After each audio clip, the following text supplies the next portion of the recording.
Hi friends, দেখো বলো তোমরা এটা কী মাছ? অনেকেই হয়তো চিনবে। তো এটা হচ্ছে সরপুঁটি মাছ, একটু বড় সাইজের। বাজারে এটা আজকে পেয়েছে, তো নিয়ে এসেছে। তো আজকে আমি সরপুঁটি মাছের ভাপা করব। তো দেখো আমি নুন, হলুদ, একটু লঙ্কা দিয়ে মাছটাকে ভালো করে মেখে 5 মিনিট রাখবো। এটা চাইলে ঝোলও করা যায়, তো আমি সেরকম বিশেষ করিনি, বুঝেছো?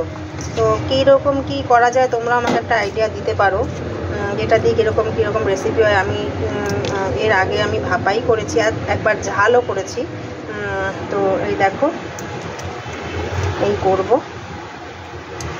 তো তোমরা দেখতে পারো, দেখতে থাকো।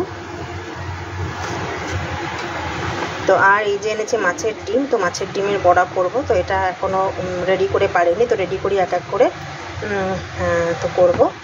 তো চলো এই করতে থাকি। তো এখনের জন্য টাটা।